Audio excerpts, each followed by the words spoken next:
जम्मू कश्मीर में उमर अब्दुल्ला सरकार का 1 साल पूरा हो चुका है। चुनाव का सबसे बड़ा वादा कौन सा था जो अब तक अधूरा है? आपको बता दें, मुख्यमंत्री उमर अब्दुल्ला की ओर से नेशनल कॉन्फ्रेंस गवर्नमेंट के जम्मू कश्मीर यूटी में 1 साल पूरा होने पर प्रेस कॉन्फ्रेंस की गई और उन तमाम सवालों के जवाब दिए गए जो कि पत्रकारों की ओर से पूछे जाने थे और इस पर उन्होंने बीजेपी पर निशाना साधा। लेकिन उससे पहले उन्होंने कहा कि अभी तो 1 साल ही पूरा हुआ है, पूरे 5 साल पूरे हो जाएंगे तब हम अपना रिपोर्ट कार्ड जनता के सामने रख देंगे। हालांकि आमतौर पर कहा यह जाता है कि 1 साल आईना होता है और ऐसे में आने वाले 4 सालों में गवर्नमेंट क्या काम करने वाली है, इसको लेकर हालांकि बीजेपी की ओर से सवाल जरूर उठाए जा रहे हैं। लेकिन मुख्यमंत्री उमर अब्दुल्ला की ओर से लगातार इस बात को जिक्र किया गया, स्टेटहुड को लेकर टिप्पणी की गई और कहा गया कि बीजेपी की वजह से स्टेटहुड लागू नहीं हो पा रहा है और साथ साथ उन्होंने बीजेपी पर धमकाने का और दबाव बनाने का भी आरोप लगाया। उमर अब्दुल्ला की ओर से कहा गया कि बीजेपी नेगोशिएट करने की कोशिश कर रही है हमारे साथ, लेकिन क्योंकि हम मान नहीं रहे हैं इस वजह से स्टेटहुड का दर्जा जम्मू कश्मीर को मिल नहीं पा रहा है। और इसके अलावा उन्होंने ये भी कहा कि अगर बीजेपी की गवर्नमेंट होती तो तुरंत स्टेटहुड का दर्जा मिल जाता। हालांकि उनके इस बयान के बाद से लगातार इस बात के भी कयास लगाए जा रहे हैं कि क्या मुख्यमंत्री उमर अब्दुल्ला को अपने एफर्ट्स पर किसी भी तरह का कोई भी शक शुबा है या कोई भी तरह का डाउट है। लेकिन इसके साथ साथ आपको वो ये भी बताएं कि मुख्यमंत्री उमर अब्दुल्ला की ओर से कहा गया कि स्टेटहुड का दर्जा, स्टेटहुड की बहाली ही एकमात्र उपाय है जम्मू कश्मीर की प्रगति का। हम अपनी जगह उम्मीद लगाए बैठे थे कि पहले साल के अंदर ही मरकज की हुकूमत जम्मू कश्मीर के लोगों के साथ किया हुआ स्टेटहुड की बहाली का वादा जो है वो पूरा करेंगे। लेकिन चलिए, फिलहाल नहीं हुआ, लेकिन हम अपनी कोशिशों से पीछे नहीं हटेंगे। हम अभी भी मान के चलते हैं कि जम्मू कश्मीर के लगभग सारे मसलों का जो हल है वो स्टेटहुड की बहाली में है।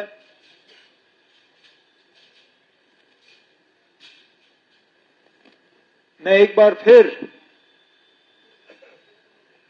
गवर्नमेंट ऑफ इंडिया, वजीर आजम और उनकी तमाम टीम को ये कहना चाहूंगा यहां जम्मू के सरजमीन से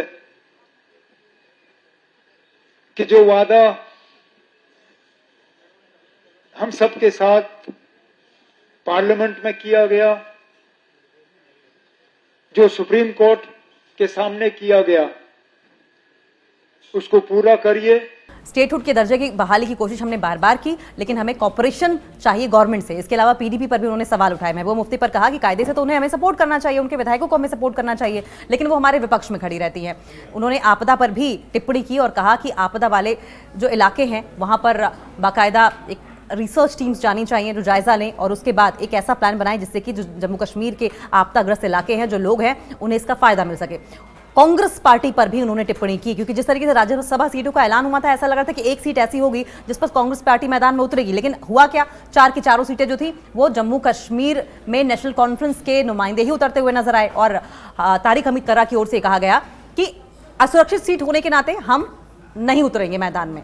सवाल यह भी है कि क्या जम्मू कश्मीर में नेशनल कॉन्फ्रेंस और कांग्रेस पार्टी के बीच में सब कुछ ठीक चल रहा है? जम्मू कश्मीर में उमर अब्दुल्ला सरकार को 1 साल पूरा हो गया है, लेकिन पूर्ण राज्य का दर्जा और अनुच्छेद 370 की बहाली जैसे अहम चुनावी वादे अब भी अधूरे हैं। जनता और विपक्ष के विरोध के साथ साथ पर्यटन पर भी आतंकी घटनाएं सरकार के चैलेंजेस को बढ़ा रही हैं। जम्मू कश्मीर में आज से ठीक 1 साल पहले 16 अक्टूबर 2024 को नेशनल कॉन्फ्रेंस के साथ साथ अलायंस की सरकार का गठन हुआ था। नेशनल कॉन्फ्रेंस के उपाध्यक्ष उमर अब्दुल्ला ने दूसरी बार जम्मू कश्मीर के मुख्यमंत्री के रूप में शपथ ली। सरकार बनाने से पहले उमर अब्दुल्ला जम्मू कश्मीर को पूर्ण राज्य का दर्जा यानी कि स्टेटहुड के रिस्टोरेशन दिलाने का वादा उन्होंने किया था। हालांकि उनका यह चुनावी वादा जो था 1 साल पूरा होने के बाद भी अधूरा पड़ा है। राज्य को संविधान के तहत विशेष राज्य का दर्जा देने वाले अनुच्छेद 370 को केंद्र सरकार ने 5 अगस्त 2019 को खत्म कर दिया था और एब्रोगेशन ऑफ आर्टिकल 370 के बाद से ही लगातार इस पर सवाल उठ रहे थे और नेशनल कॉन्फ्रेंस बीजेपी को घेरती भी रही है। जम्मू कश्मीर अब पूर्ण राज्य नहीं है बल्कि केंद्र शासित प्रदेश है, वो स्टेट नहीं है, अब यूटी हो गया है और लद्दाख इस क्षेत्र से अलग हो चुका है। नेशनल कॉन्फ्रेंस सरकार जब चुनावी मैदान में थी तब जनता से वादा किया गया था कि 370 और 35A को बहाल किया जाएगा। इसके साथ ही जम्मू कश्मीर को पूर्ण राज्य का दर्जा भी दिलाया जाएगा। अब्दुल्ला की पार्टी नेशनल कॉन्फ्रेंस के ज्यादातर वादे आज भी अधूरे हैं। उमर अब्दुल्ला के कई वादे अधूरे हैं, जिनमें चुनाव अभियान के दौरान जम्मू कश्मीर में नेशनल कॉन्फ्रेंस ने कई वादे किए थे। इनमें सबसे अहम वादा कश्मीर के लोगों के अधिकारों के लिए लड़ना और रोजगार के बेहतर मौके पैदा करना। नेशनल कॉन्फ्रेंस ने लोगों के अधिकारों की रक्षा करने और कश्मीर को विशेष राज्य का दर्जा दोबारा दिलाने के लिए जद्दोजहद करने का वादा भी किया था। अब्दुल्ला ने अपने घोषणा पत्र में कहा था, अपने मैनिफेस्टो में ये कहा था कि पार्टी 5 अगस्त 2019 के बाद के उन कानूनों को संशोधित, निरस्त करने का प्रयास करेगी जो जम्मू कश्मीर के विशेष दर्जे को किसी भी तरीके से प्रभावित करता है। हालांकि उनके वादे आज भी अधूरे हैं। आतंकी घटनाओं के कारण राज्य की मौजूदा माली स्थिति भी कुछ ठीक नहीं दिखाई दे रही है। वादों को लेकर अब कई सवाल उठ रहे हैं। अब्दुल्ला सरकार के बनने के बाद लोगों को कई उम्मीदें थी। हालांकि इन उम्मीदों पर उमर पिछले 1 साल में कुछ खास काम नहीं कर पाए हैं और यही वजह है कि उनको स्थानीय स्तर पर, लोकल लेवल पर विपक्षी दलों के विरोध का सामना करना पड़ रहा है। कई बार हालात ऐसे भी रहे कि अपनी ही पार्टी के नेताओं ने कई तरह के सवाल खड़े कर दिए, जिन्होंने उस पर कुछ नहीं करने और केवल नई दिल्ली और भाजपा को खुश करने का आरोप लगाया। श्रीनगर से लोकसभा सांसद रुहुल्ला मेहंदी ने स्वीकार किया, इस बात को माना कि सरकार राजनीतिक मोर्चे पर पूरी तरीके से विफल रही है। मेहंदी ने हाल ही में कहा कि राजनीतिक मोर्चे पर जो कुछ भी करने की जरूरत थी वो नहीं हुआ। इरादे दिखाने की जरूरत थी, लेकिन मुझे व्यक्तिगत रूप से लगता है कि अब तक वो नहीं दिखा पाए। हालांकि अपनी प्रेस कॉन्फ्रेंस में मुख्यमंत्री उमर अब्दुल्ला की ओर से इस बात का जिक्र किया कि मुझे नहीं लगता कि आने वाले 4 सालों में भी जम्मू कश्मीर को स्टेटहुड का दर्जा मिल पाएगा। सवाल यह है कि मुख्यमंत्री उमर अब्दुल्ला वही नेता हैं जिन्होंने, वो वही पार्टी है जिन्होंने स्टेटहुड के रिस्टोरेशन का वादा किया था अपने मैनिफेस्टो में, और वो अब खुद कह रहे हैं कि मुझे नहीं लगता कि अगले 4 सालों में भी स्टेटहुड का दर्जा बहाल हो पाएगा। सवाल चाहे बीजेपी के साथ होने का हो, सपोर्ट का हो या नहीं हो, सवाल यह है कि इस तरीके से कैसे मोराल डाउन करके मुख्यमंत्री उमर अब्दुल्ला बात कर सकते हैं, भले ही वो बीजेपी पर निशाना साध रहे हों। सवाल ये भी उठ रहे हैं कि क्या ये जम्मू कश्मीर की जनता के साथ खिलवाड़ नहीं है, उनके इमोशंस के साथ खिलवाड़ नहीं है। विपक्ष के आरोपों पर सत्तारूढ़ पार्टी जो है, यानी कि नेशनल कॉन्फ्रेंस जो इस वक्त सत्ता में है, क्या बोली है। विपक्ष की तरफ से लग रहे आरोपों को लेकर सत्तारूढ़ दल का यह कहना है कि सीमित शक्तियों के बावजूद उसने जनता का जीवन आसान बनाया है। पार्टी ने कहा कि उसने गरीब दुल्हन के लिए विवाह सहायता निधि 50,000 रुपए से बढ़ाकर 75,000 रुपए कर दी है। सभी जिलों में महिलाओं के लिए मुफ्त बस सेवा का विस्तार किया है। हालांकि बहुत सी महिलाएं ऐसी हैं जिन्होंने इस बात का दावा किया है कि बस सेवा शुरू तो हुई, लेकिन उसका फायदा उन्हें मिलता ही नहीं, क्योंकि वो उनके इलाके तक पहुंचती नहीं है।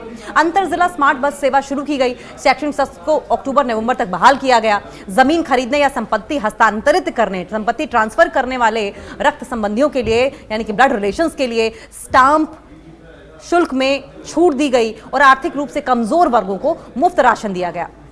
और पहलगाम हमले ने आपको बताया कि पर्यटन की कमर तोड़ दी, इसका भी जिक्र मुख्यमंत्री उमर अब्दुल्ला की ओर से किया गया और कहा गया कि जल्द ही हम इसका समाधान निकालेंगे। जम्मू कश्मीर धीरे धीरे पटरी पर लौट रहा था। यहां पर्यटन में खासा उछाल भी देखने को मिला था। हालांकि इसको लेकर सबसे बड़ा झटका अप्रैल महीने की 22 तारीख को लगा, जब पहलगाम में आतंकियों ने पर्यटकों को मौत के घाट उतार दिया। और इस हमले के बाद से अब तक सिचुएशन नॉर्मल नहीं हो पाई है। लोग आज भी यहां घूमने जाने से डर रहे हैं। यही वजह है कि अर्थव्यवस्था को सबसे बड़ा झटका लगा है। सरकार और केंद्र दोनों ही मिलकर इसको लेकर काम कर रहे हैं। हालांकि अब तक हालात पहले जैसे नहीं हो पाए हैं। उमर अब्दुल्ला दूसरी बार राज्य के मुख्यमंत्री बने हैं। इससे पहले साल 2009 में उन्होंने कमान संभाली थी। अब एक बार फिर सत्ता की कमान उनके हाथ में है, लेकिन इस बार उनके सामने सिर्फ हालात ही अलग नहीं होंगे, बल्कि चुनौतियां भी होंगी।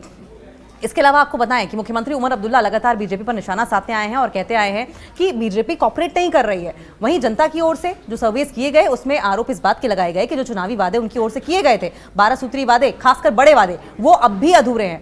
न चाहे स्कूलों की बात कर लें, चाहे हम बस फेयर की बात कर लें या फ्री बस सेवा की बात कर लें, ये तमाम वैसे वादे हैं जो कि अब भी अधूरे हैं। मुख्यमंत्री उमर अब्दुल्ला की ओर से कहा गया कि हमारी कोशिश रहेगी कि हम रिस्टोरेशन का मुद्दा उठाएं और इसे जल्द से जल्द पूरा कर लें।